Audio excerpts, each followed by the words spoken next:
The night was silent except for the soft murmur of the river. The moon hung low, casting silver light across the dark woods. The air was cold enough to bite through bone, and the mist moved like a ghost's breath across the land.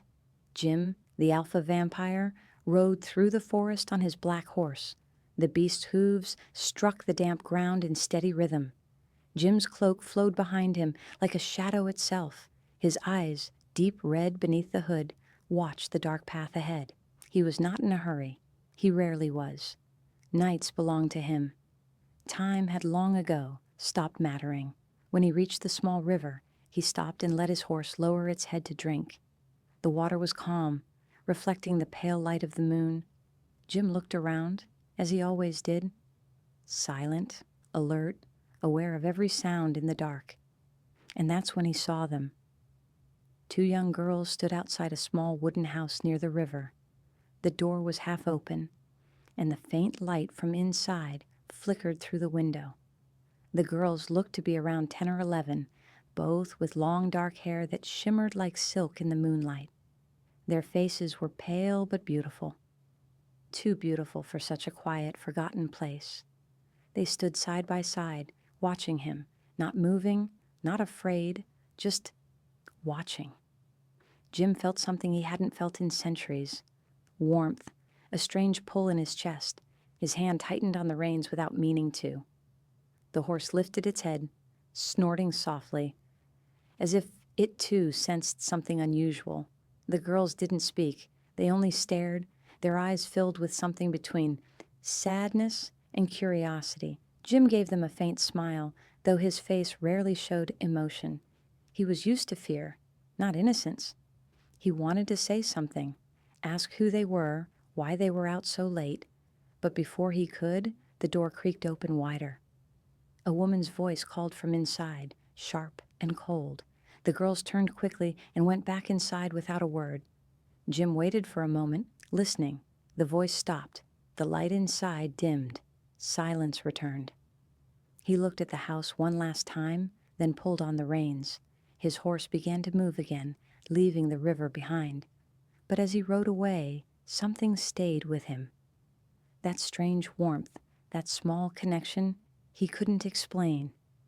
The next night, Jim returned to the same path. He didn't plan to. He told himself it was only the best route for his nightly patrol. But when his horse reached the small river, his eyes turned to the same house again, and once more the girls were there. This time, they came out before he even stopped. Their eyes met his, as if they had been waiting. Jim felt it again, that same tug at his heart, soft and deep. He dismounted his horse and took a slow step forward. "Hello," he said quietly. His voice was deep, calm, and carried a strange gentleness that even he was surprised to hear. The girls didn't answer. They looked at him, then at each other, as if they shared a secret. Jim smiled faintly. "You should be inside. The night is not safe." Still, no answer, only silence in those wide, knowing eyes. Before he could say anything more, that same cold woman's voice came again from inside the house. The girls froze. Then, like shadows, they ran inside and shut the door behind them. Jim stood there for a moment, looking at the darkened window. He felt uneasy now. Something about that voice. There was no kindness in it. He mounted his horse again, but as he rode away, he couldn't shake the image of the two girls from his mind. When he returned home that night, his wife was waiting in the great hall. The castle was silent except for the sound of the fire burning in the grand fireplace. "Where have you been?" she asked, her tone more curious than angry. Jim took off his cloak and placed it on the chair. "Just out for a ride." "You've been riding every night," she said, stepping closer. Her pale face was beautiful, but cold, her eyes sharp as glass. "What draws you out there so often?" Jim hesitated. "There's a small river beyond the forest. A quiet place. Two young girls live there. I see them every night." His wife tilted her head slightly. "Two girls?" "Yes," he said. "They come out when I stop by the river. They don't speak. Just watch. I don't know why, but—" He paused, looking into the fire. I feel something. A faint smile touched her lips, but it wasn't warm. Children often stare at strange things, especially creatures like us. I know, Jim said softly, but these girls, they remind me of something I've lost. His wife's expression hardened. We have no children, Jim. I know, he replied, but still. She stepped closer, touching his arm. Forget them. They are not our concern. Her touch felt cold. Jim looked at her and gave a small nod, though his heart was restless. That night, when he lay beside her, he could not sleep. The image of those two little girls, their eyes, their faces, haunted his mind. The nights passed, and Jim found himself riding to the river again and again. Each night, the girls appeared. Each night, they watched him with quiet sadness, and each time he tried to speak, they ran back inside. He started to call out to them, softly at first, then louder. Don't be afraid, he'd say. I mean no harm.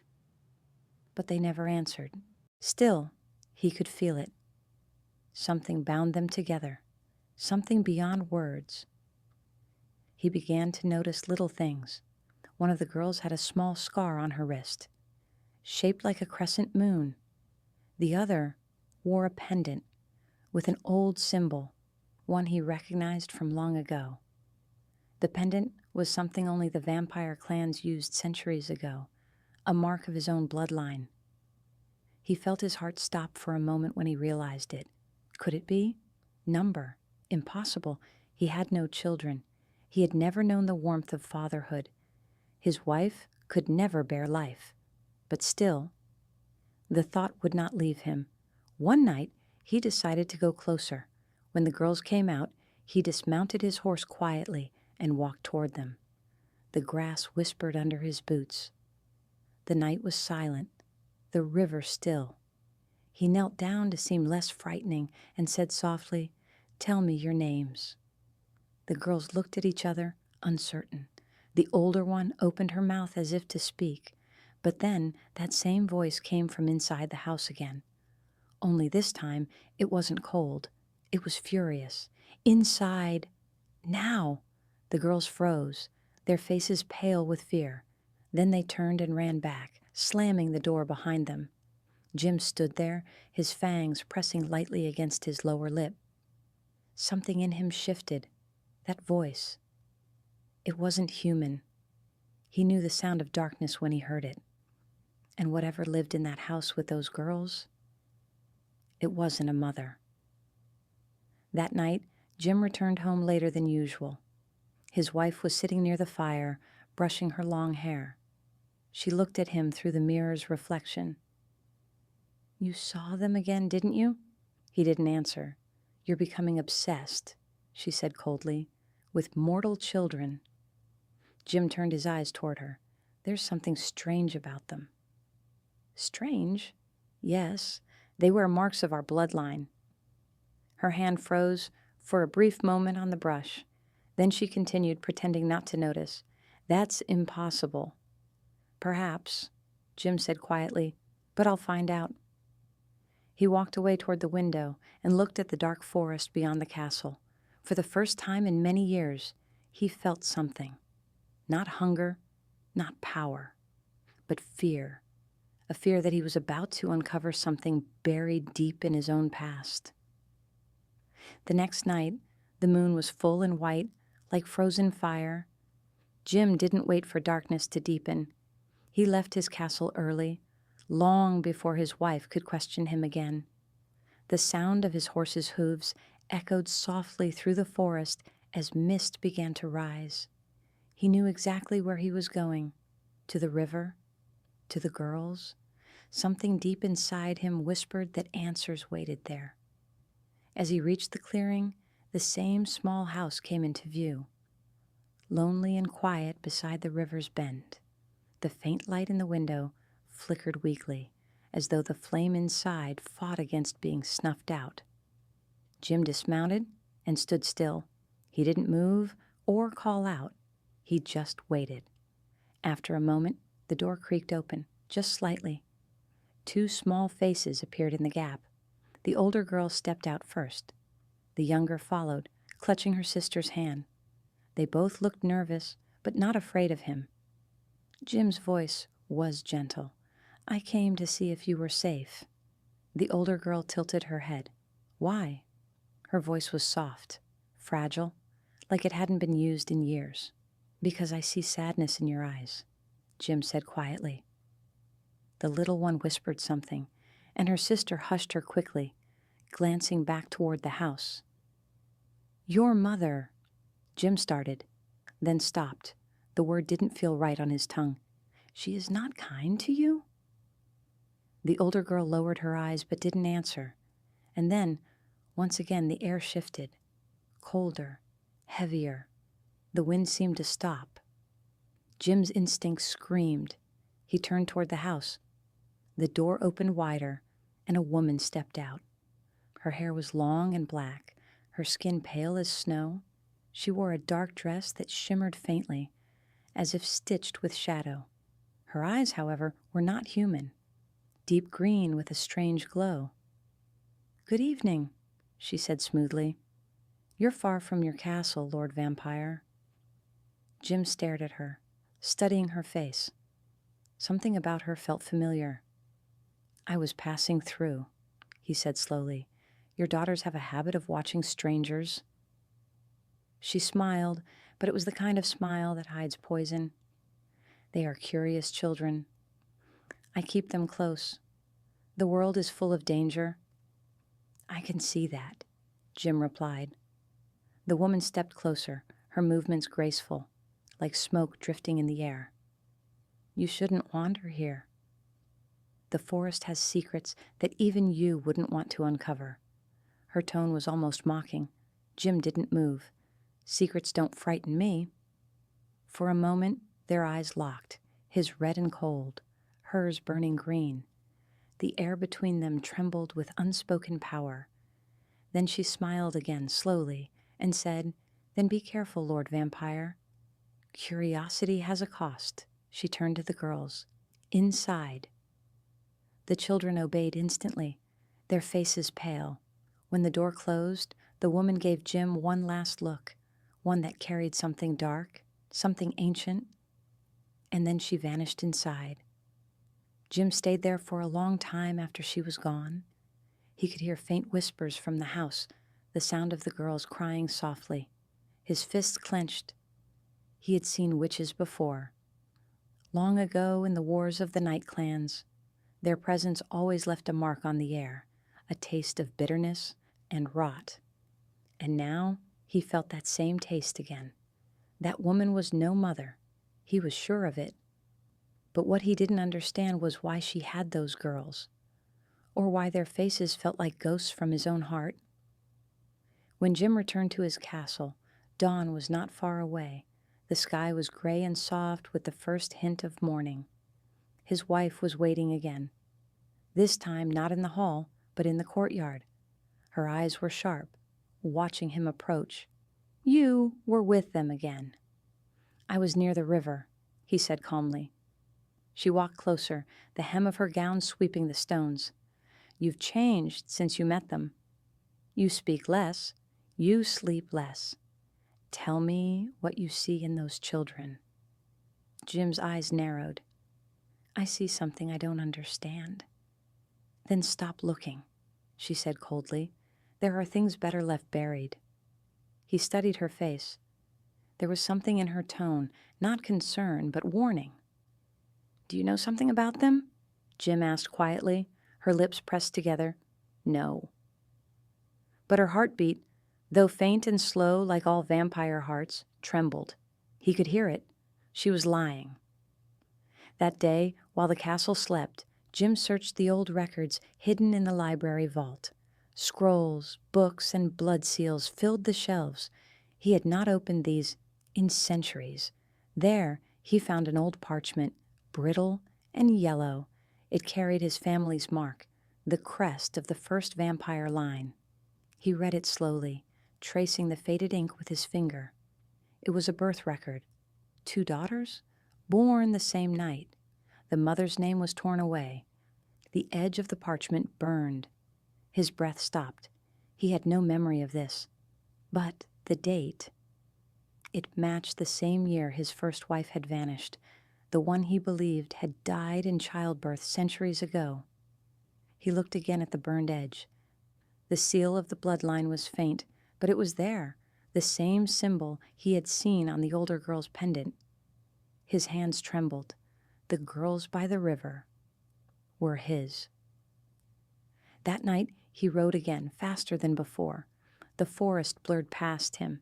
The air was cold, sharp, filled with the scent of wet earth.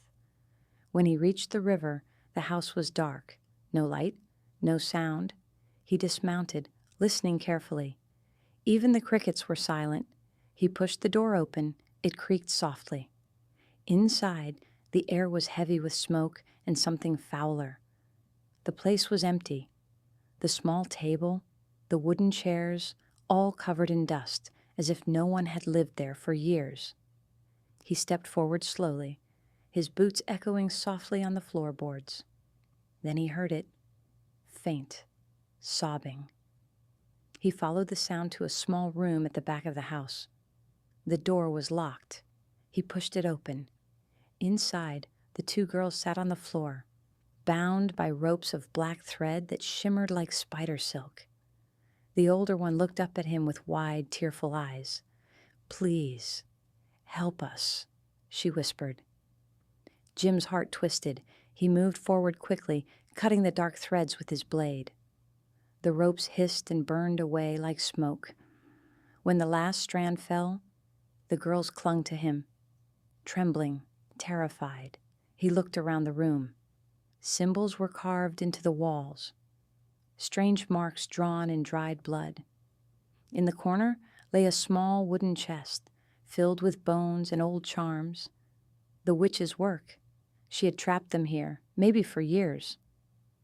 "Where is she?" Jim asked. His voice was low, dangerous. The older girl shook her head. "She left when she felt you coming." "She said you would never find us," the younger one added softly. Jim's jaw tightened. She was wrong. He gathered the girls into his arms and carried them outside. The moonlight touched their faces, pale, perfect, and familiar. As he held them, he felt something awaken inside him, something buried beneath centuries of darkness. Love. Real. Painful. Pure love. His daughters? His blood. But far away in the deep forest, the witch stood by the roots of an ancient tree. Her eyes glowed green in the dark. She whispered to the wind, "So he has found them. Let him have his joy, for it will not last." Her voice slithered through the night like poison. "Blood always calls to blood," she said, "and soon it will destroy him." The next evening, Jim brought the girls to his castle. The servants stared in silence. No one dared to ask questions. His wife, however, stood at the top of the stairs, her expression pale and unreadable. "You brought them here?" she said quietly. "They are my children," Jim answered. Her eyes widened for a moment, then narrowed again. "You're sure?" "I am," he said, "and I will not lose them again." For the first time in many years, his voice carried warmth, and that made her tremble inside. She looked at the girls. "Do they remember anything?" The older one shook her head. "Only dreams." A dark place. Voices. Jim placed his hand on her shoulder. "You are safe now." But deep down, he knew it was not true. The witch's power was ancient, and she would not let go so easily. That night, as the castle slept, the younger girl woke screaming. Jim rushed into her room. The air was cold, and the candles had gone out. The child trembled, pointing toward the window. "She was here?" she cried. "The witch was here." Jim ran to the window. It was open, the curtains fluttering in the wind. He saw nothing outside but mist. He turned back to his daughter and knelt beside her. "You're safe now. She cannot hurt you." But even as he said it, he could feel something, a dark presence in the air, watching, waiting. The castle felt different after that night. The air was heavier, colder. Shadows seemed to move on their own, stretching along the walls. Even the candles flickered strangely, as if the flame itself feared something unseen. Jim walked the halls in silence, thinking about the witch's voice his daughter had heard. He knew what that meant. The witch had left a mark on them. She could still reach them, even from afar. When he returned to his chamber, his wife was standing by the window, her white nightgown glowing softly in the moonlight. "You should not have brought them here," she said quietly. Jim looked at her. "They're my blood." Her eyes darkened. "Your blood will bring ruin to us all." "What do you mean?" She turned away, her hands tightening around the edge of the window frame. "You don't understand what you've done." "Then make me understand," Jim said, stepping closer. But she stayed silent. Her shoulders shook slightly, as if she was fighting something inside. Then she said, in a low, trembling voice, "Not all witches live in the woods, Jim." He froze. "What are you saying?" Her voice grew colder. "You think she took your daughters by chance? You think she found them on her own?" Jim's eyes narrowed, a low growl rumbling in his throat. "You knew." Her lips trembled. "I didn't plan for this." "It wasn't supposed to happen this way. Tell me the truth," he demanded. She turned slowly, tears gathering in her eyes, but her expression held no regret. "Your daughters were never meant to live. Their blood carries power greater than even yours. When they were born, the witch came to me. She said if we let them live, they would destroy everything." I believed her. Jim's body went still. His voice dropped to a whisper. "You helped her take them." "I had to," she said, stepping closer. "I loved you. I couldn't watch you lose control. You were already turning into something no one could stop." The witch promised she would keep them hidden, far from the clans. Jim's hands shook. His fangs pressed against his lips as rage built inside him. "You took my blood, my children, and gave them to that creature."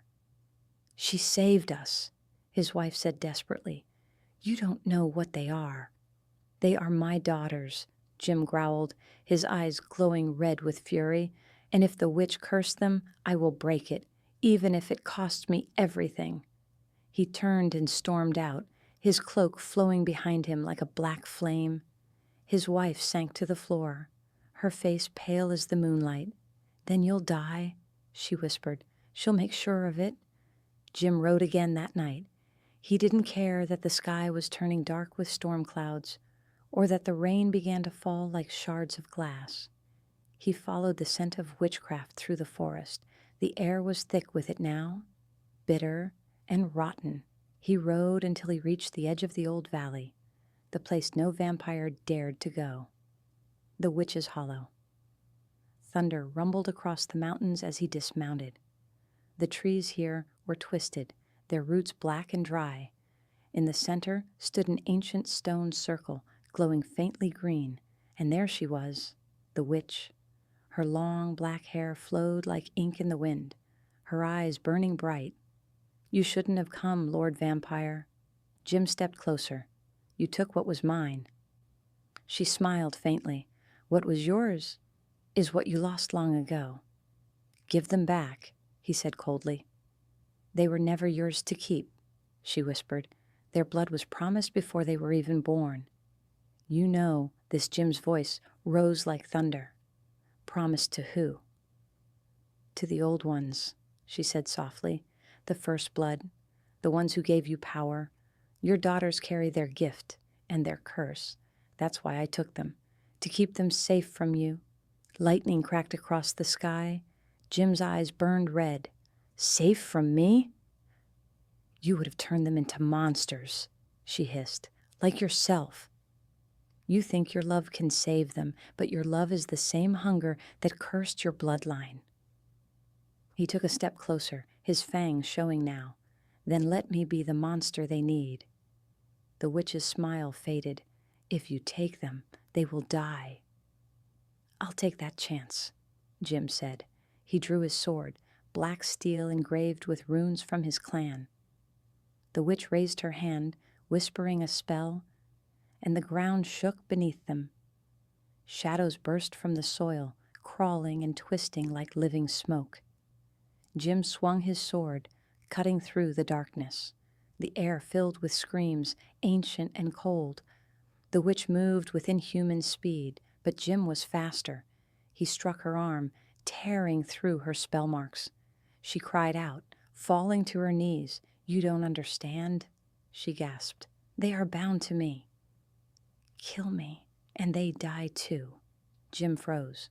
The rain poured harder, soaking his cloak, his hair. He looked down at her, his face torn between rage and pain. "I can't let you live," he whispered. "Not after what you've done." She smiled faintly, blood running from her mouth. "Then you'll watch them die." Before he could move, she pressed her hand to the ground and whispered one final word. The stone circle burst into green fire. Jim was thrown back, his sword flying from his hand. He tried to rise, but the fire spread fast, wrapping around the witch like a serpent. Her body turned to ash, and the flames sank into the earth. When it was over, only silence remained. Jim stood there, soaked and shaking. The storm passed above him, the moonlight breaking through the clouds again. He fell to his knees, whispering to the wind, "Please, let them live." Back at the castle, the girls woke screaming again. Their eyes glowed faintly green for a moment, then went dark. The older one fainted. The younger wept, calling out for a father she didn't know she had. Jim's wife ran to them, but as she reached out, a sharp pain cut through her chest. She fell to the floor, clutching her heart, gasping. Her eyes widened. The witch's curse was now inside her. A whisper filled the room, cold and echoing. "You helped me steal their blood. Now you'll keep their pain." When Jim returned at dawn, his castle was silent. He found his wife lying near the children's room, her skin gray, her lips blue. The girls were alive, asleep, pale but breathing. Jim knelt beside his wife. Her eyes opened weakly. "You killed her." "Yes," Jim said softly. "You don't understand," she whispered. "The witch bound her soul to mine." Her eyes rolled back. She screamed once, and then her body stilled. At that same moment, the older girl's eyes opened. Tears ran down her cheeks. "Father?" Jim froze. It was the first time she'd spoken that word. He turned toward her slowly, his heart breaking. "Yes, I'm here."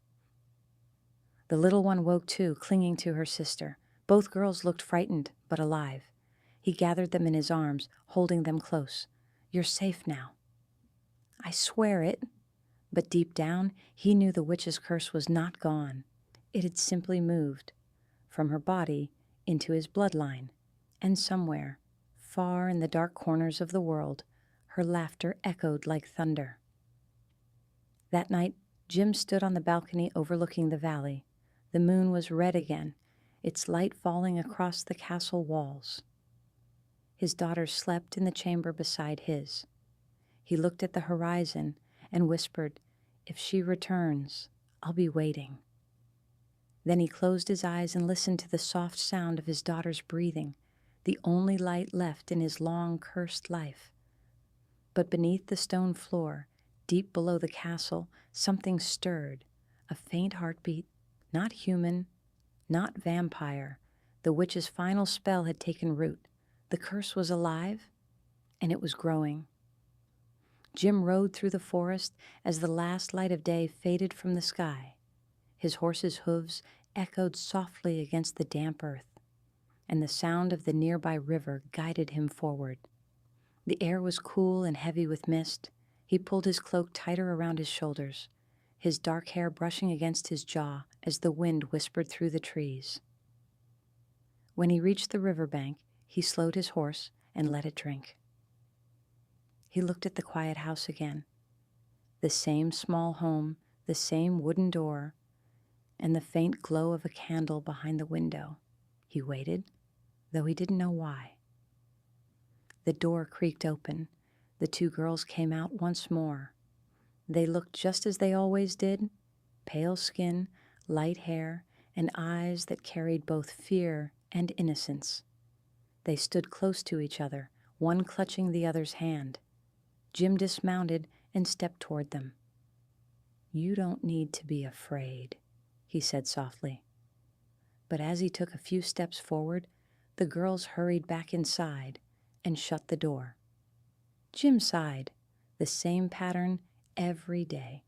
He mounted his horse again, but this time, instead of leaving, he stayed. He waited in the shadows, watching. After a few minutes, the door opened slightly. The girls peeked out, their faces half hidden in the dark. When they saw that he was still there, they whispered something to each other. Then the older one looked straight at him, her eyes full of something strange, something familiar, before pulling her sister back inside. Jim rode home that night more troubled than ever. His wife, Alina, was waiting for him in their grand stone house. The fire burned low, and the light flickered across her calm face. "You saw them again?" she asked, her tone soft but with a hint of disapproval. He nodded. "Every day, Alina." "The same two girls. They run when I get close. I can't explain it, but—" He hesitated, searching for the right words. "There's something about them. Something that feels connected to me." Alina smiled faintly and poured him a glass of dark wine. "You've been seeing ghosts of your own mind, Jim. You are the alpha. But even alphas can grow lonely."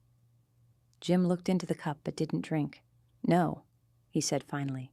"They're real." Alina turned her back to him, her expression hidden in the firelight. "Then perhaps they remind you of something you've lost," she whispered. Jim didn't answer. He stared into the flames, haunted by the girls' faces. That night, as he lay in bed, he dreamed of two crying infants. He couldn't see their faces clearly, but their voices echoed in his mind. When he woke, he felt a sharp ache in his chest, a kind of pain that no battle or wound had ever caused. He didn't tell Alina about the dream. The next morning, Jim rode out again. The mist hung low over the land. When he reached the river, the house was quiet. No one came out. He called out softly, "Are you there?" No answer. He dismounted and walked to the door. He felt something strange. A pull, like the air itself was urging him closer. When he placed his hand on the wooden door, it felt cold as stone. Inside, he heard a faint sound. Crying. He pushed the door open. The small house was dim, with a few candles burning. Two little beds stood near the wall. On one of them sat the younger girl, tears streaming down her cheeks. The older one stood beside her, holding her hand. When they saw Jim, their eyes widened with fear. "I won't hurt you," Jim said quietly, stepping closer. But before he could take another step, the air grew colder. A dark shadow crept along the wall, forming into the shape of a woman. Her eyes glowed faintly, and her voice filled the room like a whisper from the grave. "Leave them," she hissed. "They are not yours to take." Jim froze. The air around him felt heavy, and his heart pounded in his chest. "Who are you?" he demanded. The shadow smiled. "Someone who saved them from your kind." Then the candles went out. The room was swallowed by darkness. Jim felt a sudden force pushing him backward, throwing him out the door. When he hit the ground, he looked up. The house was silent again. The door closed tight. He tried to open it, but it wouldn't move. It was as if the house itself refused to let him in. He stood there, breathing hard, confusion and anger burning inside him. Those girls, and that voice. He mounted his horse and rode away into the mist, but he couldn't stop hearing the words, "They are not yours to take." Something deep inside him told him the witch's words were not just a warning, they were the truth. Jim couldn't sleep that night. The witch's voice echoed through his mind like a curse. They are not yours to take." He sat by the fire in his chamber, staring into the flames. The wine in his cup had gone cold, and the candles around him flickered weakly. Alina had long since gone to bed, but Jim stayed awake, his thoughts heavy. He remembered the look in those girls' eyes, especially the older one. It wasn't just fear, there was something deeper, recognition. He clenched his jaw. "Why would she say they're not mine?" he muttered to himself. "And why did I feel that pain when she spoke?" The next morning, he called for his most trusted man, Hakon, a tall, broad-shouldered warrior who had fought beside him for years. "Hakon," Jim said as he adjusted his cloak, "I need you to ride to the old valley near the river. There's a house there. Small, wooden, near the edge of the trees. I want to know who lives there and what you can find about them." Hakon frowned. "You've seen something there." Jim nodded. "2 girls. And something else, something not human." Hakon didn't question him further. "I'll go at once." When Hakon left, Jim walked to the window. Outside, the sky was gray, and a storm was brewing in the distance. The smell of rain and earth filled the air. He had ruled for centuries, feared, respected, obeyed, but for the first time in a long while, he felt uncertain. Hours passed. By nightfall, Hakon returned. His face was pale, his clothes wet from the storm. "What did you find?" Jim asked. Hakon hesitated. "My lord, the house is strange. It looks abandoned from the outside, but when I went closer, I heard laughter, children's laughter. I saw 2 girls inside through the window, just as you said, but—" He stopped. "But what?" Jim pressed. Hakon looked uneasy. "There was a woman with them. She wasn't right. Her face changed every time she turned, young, then old. Her eyes glowed like fireflies. I swear, my lord, she looked straight at me, even through the storm, and when she did, I couldn't move." Jim's expression hardened. "A witch." "Yes," Hakon said quietly, "a powerful one." Jim paced the room. "And the girls?" "They looked frightened, but they didn't speak." The older one held a small silver pendant, shaped like a moon. She kept touching it, like it meant something. Jim froze. He knew that pendant.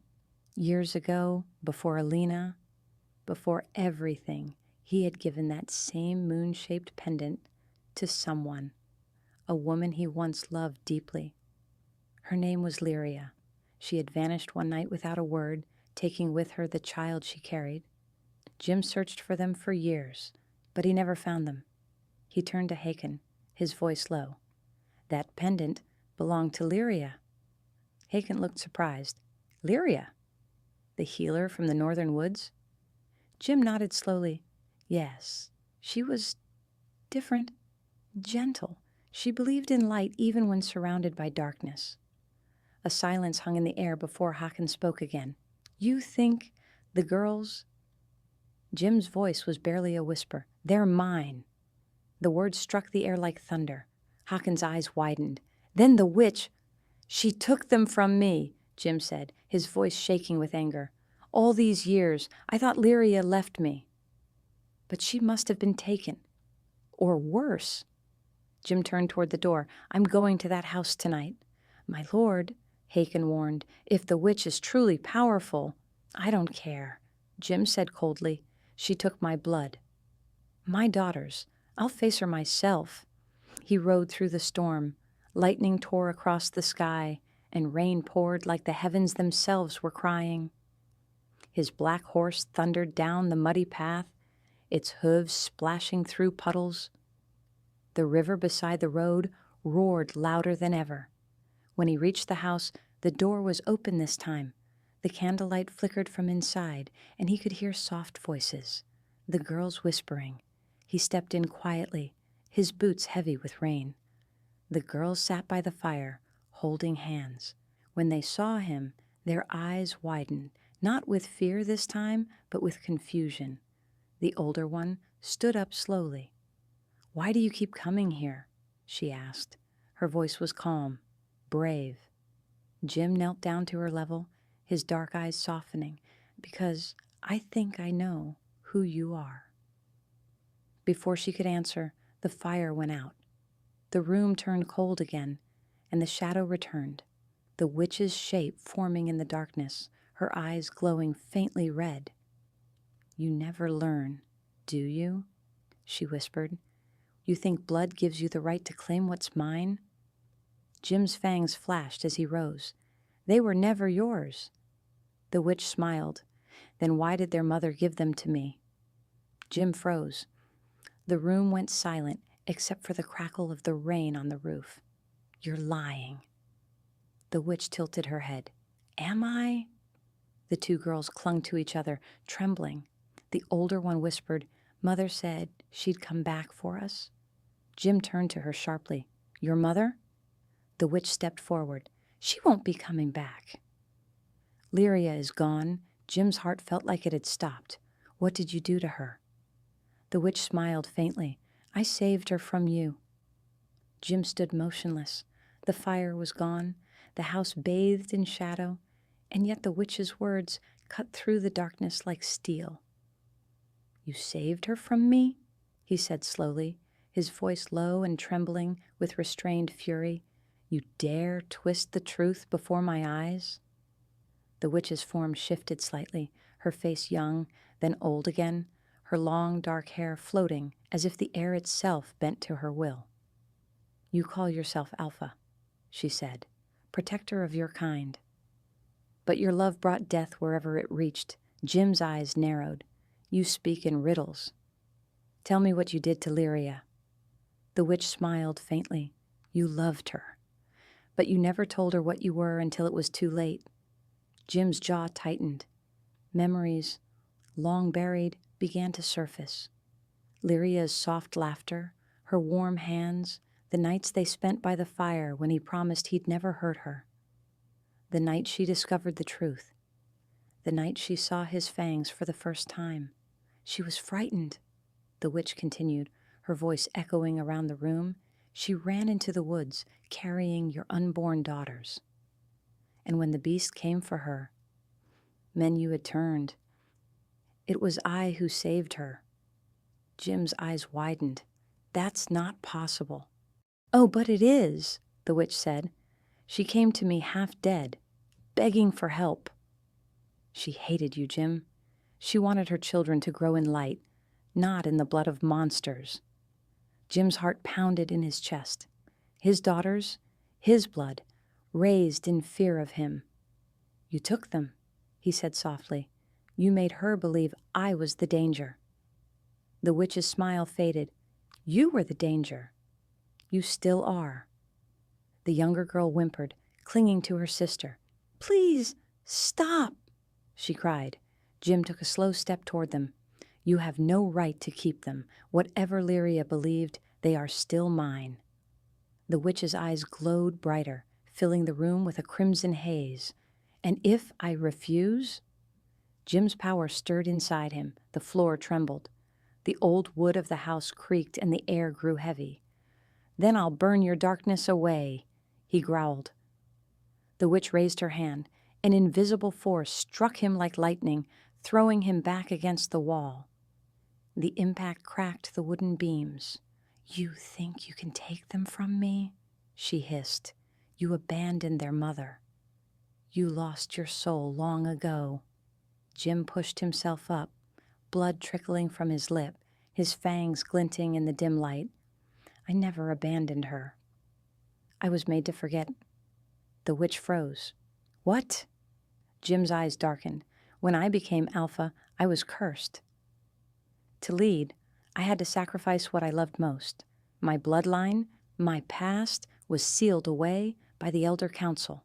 I didn't choose to forget them." The witch looked shaken for the first time. "No, that curse was broken years ago. You should have remembered." Jim's voice was filled with quiet rage.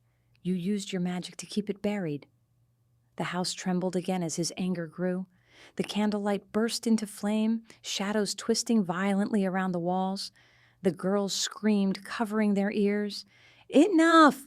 the witch shouted, raising both hands. But Jim was faster. He vanished into smoke and reappeared before her, his hand around her throat. His eyes burned red, glowing like coals in the dark. "Tell me where Lyria is," he said through his teeth. The witch clawed at his arm, her magic sparking against his skin. "You can't kill me?" she rasped. "If I die, the truth dies with me." Jim's grip tightened. "Then speak." The witch smiled faintly despite the pain. "She's closer than you think." Her body dissolved into black mist, slipping through his fingers like smoke. The room grew still again. Jim stood in silence, breathing heavily. The girls watched him with wide, terrified eyes. He turned to them slowly. "I won't hurt you," he said softly. The older girl, trembling but brave, asked, "Who are you really?" He looked at her for a long moment. "Your father." The younger one gasped. The older girl shook her head in disbelief. "That can't be true. Our mother said you were dead." Jim lowered his gaze. "I was." In a way, thunder rumbled outside. He stepped closer, kneeling before them. "Your mother was right to protect you, but she didn't know what really happened." The older girl studied his face, his pale skin. His dark eyes filled with grief. There was something in them that felt familiar. Before she could speak, a faint whisper filled the air. It came from the corner of the room, gentle, sorrowful. "Jim." He turned sharply. The voice. He knew it. From the shadows, a faint light began to form, a soft golden glow that grew into the outline of a woman, her hair long and silver, her eyes kind but filled with sadness. "Lyria," Jim whispered. The girls gasped. "Mother." The spirit nodded. Her voice trembled like the wind. "You've finally found them, Jim." After all this time, Jim's throat tightened. "You're gone." Lyria smiled faintly. "Not gone. Bound. The witch took my life to protect theirs, but she couldn't bind my soul." He stepped forward, tears forming in his eyes. "I searched for you for centuries." "I know," she said softly, "and I never stopped loving you." The girls ran to her, but their hands passed through her light. They began to cry. "Mother, don't go," the older one whispered. Lyria looked at Jim, her expression tender. "They're yours now. Protect them. Don't let the witch return." Jim reached for her, but she began to fade. "Lyria." Her voice echoed one last time. "Remember who you are, my love." Then the light vanished. Silence filled the house. Only the sound of the rain remained. Jim stood still, his heart breaking and yet burning with a new purpose. He turned to his daughters. "You're safe now." "I promise." The older girl wiped her tears. "What will happen to the witch?" Jim looked toward the open door, his eyes dark and determined. "She took everything from us once. She won't get a second chance." He stepped out into the storm, his cloak whipping in the wind. Lightning flashing across the sky, the Alpha had lost his past, but now he had something far greater to fight for. His family. Jim stood in the pale morning light, watching as fog drifted over the river. His cloak was torn from the battle, his skin streaked with dried blood. Not his own. He had fought wars that lasted generations, led armies across frozen mountains, and seen empires fall. Yet nothing compared to the ache that filled him now. He had found his daughters and lost Lyria all over again. The witch's words still echoed in his mind. "She's closer than you think." He turned toward the forest. Somewhere beyond those trees, the witch was still alive, still tied to Lyria's soul. Jim whispered to himself, "I will end this." He entered the woods. The forest grew darker the deeper he went. The branches twisted like claws, blocking the morning sun. Strange whispers moved through the air, echoes of old magic, the kind that crawled under your skin. Jim followed the scent of ash and herbs, the smell of witchcraft. After hours of walking, he reached a stone ruin hidden in the valley, a circle of broken pillars, old as time. Candles burned in the center, their flames green and unnatural, and there she was. The witch stood at the heart of the ruin, her cloak torn, her face pale, but her eyes still burned with cruel fire. "I knew you'd come," she said softly. Jim stepped closer. "You bound Lyria's soul to yourself." "You stole her peace?" The witch smiled faintly. "She asked me to. Without me, her daughters would have died. Her soul protects them. Through me," Jim's voice deepened, "you twisted her love into your weapon." The witch's expression flickered, anger, then sorrow. "You don't understand. When I took them, I wasn't saving myself. I was saving what was left of her." "You were cursed, Jim? You would have destroyed them without knowing it." Jim's fangs glinted in the dim light. "Maybe. But you made that choice for me." The witch raised her hand. "You can't kill me without killing her." "Her spirit and mine are bound." Jim stopped cold. He could feel it, Lyria's presence, faint but real, inside that darkness. He looked up at the sky, his heart heavy. Lyria. A soft wind passed through the ruins, carrying a whisper, her voice. "Do what you must." Jim closed his eyes. When he opened them again, they glowed red.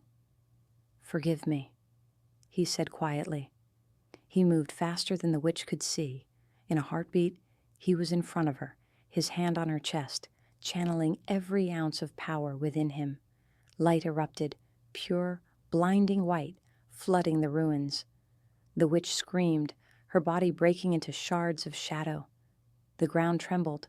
Wind roared through the forest. Through the chaos, Jim heard her voice, not the witch's, but Lyria's. "Thank you." Then the light faded. Jim fell to his knees, exhausted. The ruins were silent. The witch was gone, her darkness dissolved, her curse broken. Only a soft warmth remained, like sunlight touching his heart. He stood slowly, the faint scent of lavender in the air. Lyria's scent. "She's free," he whispered. When he returned to the river house, the girls were waiting outside. The older one ran to him first. "Father." He caught her in his arms, holding her close. The younger one hugged him tightly, tears in her eyes. "Is it over?" she asked. Jim nodded, his voice calm but filled with emotion. "It's over. She's gone, but your mother is at peace." The older daughter looked up at him. "And us? What will we do now?"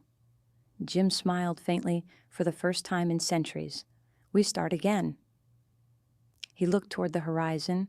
The clouds were parting, revealing the first rays of morning sunlight. The mist glowed gold and silver over the river. For once, the alpha of shadows felt warmth. He placed a hand on each of his daughter's shoulders. "You are my light," he said softly, "and I will never lose you again." They stood together, father and daughters, as the new day rose over the dark forest, and though the world still held monsters and magic and memories of blood, in that moment Jim knew the truth. Even an immortal heart could be reborn,